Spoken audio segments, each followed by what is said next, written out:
Bismillah wa salatu wa salam ala rasulillah. Assalamu alaikum wa rahmatullahi wa barakatuh. A'udhu billahi minash shaitani rajim. Wa qala rabbukum id'uni astajib lakum.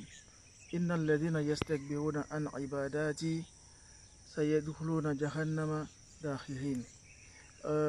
Nous remercions Allah qui nous a accordé la vie jusqu'à cet instant-ci et nous avons pris assez de temps pour nous sensibiliser sur le fait que nous devons vraiment nous confier à Allah par rapport à tous nos besoins. Dieu nous a fait la promesse de nous octroyer ce que nous nous demandons lorsque nous le demandons. Tel que nous l'avons dit dans le verset que nous venons de réciter, le verset 60 du chapitre 40, Souratul Ghafir. Dieu dit, invoquez-moi et je vous donnerai ce que vous voulez. Parce que innal lazina yastakbiruna an ibadati sayadkhuluna jahannama dakhirin. Tous ceux qui, par orgueil, ne vont pas m'invoquer, ne demanderont pas chez moi ce qu'ils veulent, Dieu dit que je les ferai entrer en enfer tête baissée. Vous savez, lorsque quelqu'un est condamné au tribunal et que sa destination c'est la prison, il rentre toujours en prison. D'abord, lorsque on lui place les menottes en main, il a toujours la tête baissée. Donc c'est de cette façon, c'est cette anecdote que Dieu parle et dit qu'il fera entrer ceux qui par orgueil ne l'invoquent pas en enfer la tête baissée. Je crois que nous ne serons pas de ceux-là.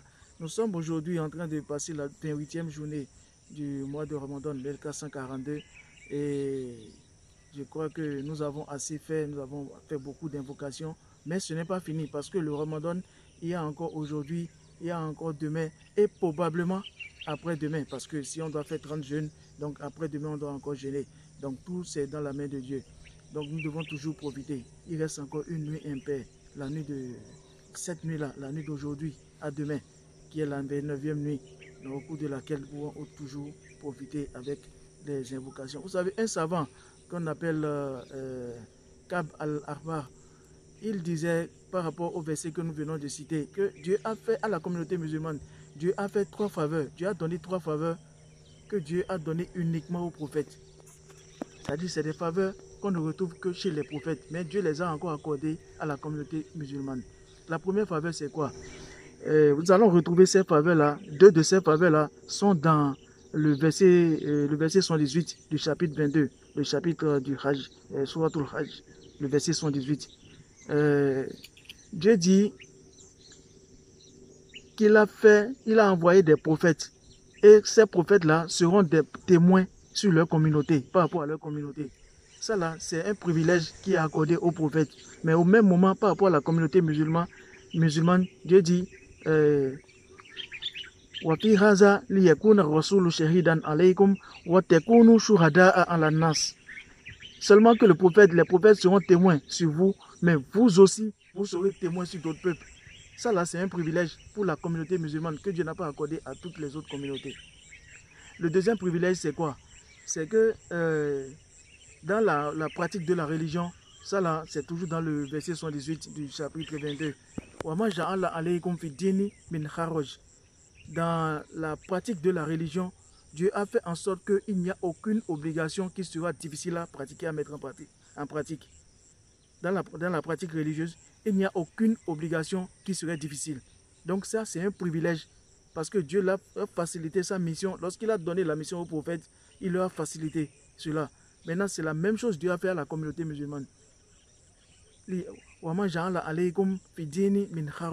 Donc, dans la pratique de la religion, il n'y a aucune difficulté pour nous en tant que musulmans. Et la troisième faveur que Dieu a fait pour nous, c'est quoi?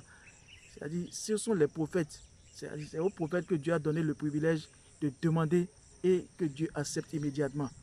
Et Dieu dit encore, à nous les musulmans, nous dont on est astajib lakum.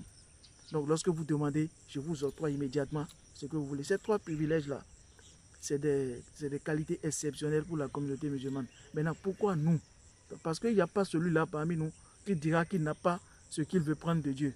Nous avons beaucoup de choses que nous voulons prendre de Dieu. Nous devons profiter de ces instants-là pour lui demander. Vous savez, dans les noms les plus beaux de Dieu, on dit souvent que c'est 99, mais Dieu a beaucoup plus de noms que ça. Parce qu'il dit, dans le hadith, dans l'invocation que le prophète a recommandé de faire lorsqu'on est angoissé, lorsqu'on n'est pas content, on a un souci, Donc, il y a le fait de dire Allahumma inna abiduka banu abidika banu imaik nawasuyna biyadik madun fina hukmuk adlun fina qada'uk nas'aluka Allahumma bikulli ismin huwa lak sammayta bihi nafsak aw anzaltahu fi kitabik aw allamtahu ahadan min khalqik aw istaghta bihi fi ilmi al-ghaybi indak.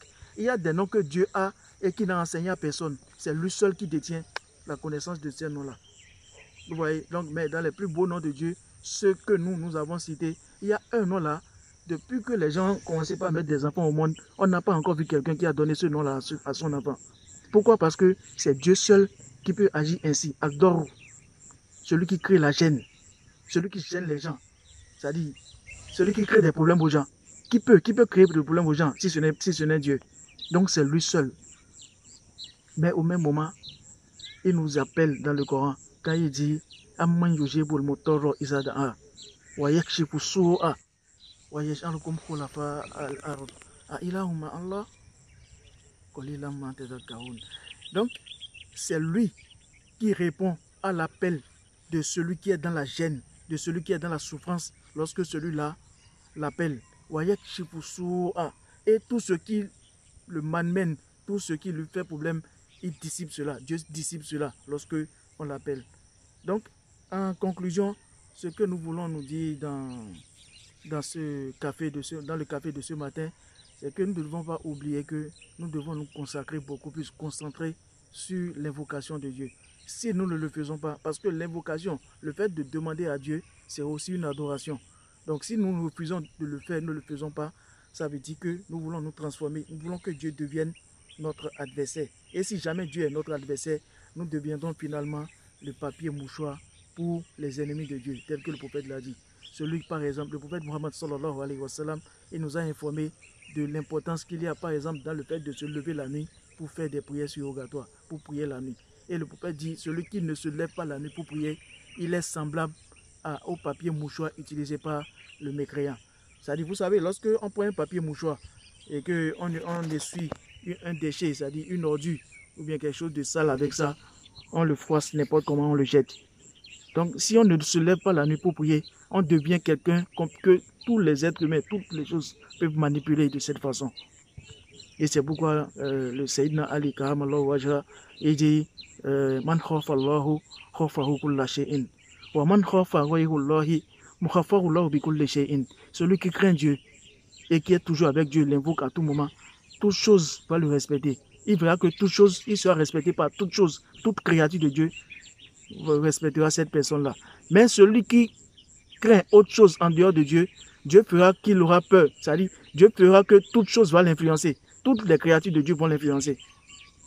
Donc, nous ne demandons pas à Dieu que nous soyons de ceux-là. Que Dieu nous facilite, comme on le dit souvent, Allahumma a'inni ala dhikrika wa shukrika wa husni ibadati. Que Dieu nous facilite le rappel, son rappel, qui nous facilite la pratique de la religion et qui nous aide à beaucoup le remercier par rapport à ses grâces sur nous. Ça, ce sera le peu avec lequel on va s'entretenir ce matin. Et je crois que nous sommes la 28e journée aujourd'hui du Ramadan. Donc, probablement, si on doit jeûner, demain. Demain, on va, Inch'Allah, ou bien dans les audios, les vidéos prochaines, on va parler un peu de la zakatul fitr. Parce que parmi les compagnons du prophète, les 4 califes, il y a seulement le calife Ousmane qui donnait la zakatul fitr 2 jours avant le jour de la fête. Sinon, le meilleur moment de donner la zakatul fitr, c'est le matin du jour de la fête, avant la prière. Mais toutefois, ça peut se donner 2 jours avant. Nous sommes déjà 2 jours avant à compter d'aujourd'hui ou à compter de demain, je crois. Si ça doit être le Ramadan doit faire 30 jours. Et donc, par rapport à cela, on va se donner plus de détails par rapport à ça dans les vidéos prochaines. À qui il faut la donner, quand est-ce qu'il faut la donner, quelle est la quantité qu'il faut donner, quel est l'avantage qu'il y a dans le fait de donner la zakat au fitr. On va s'aider dans ça, Inch'Allah. Wassalamu alaikum wa rahmatullahi wa barakatuh.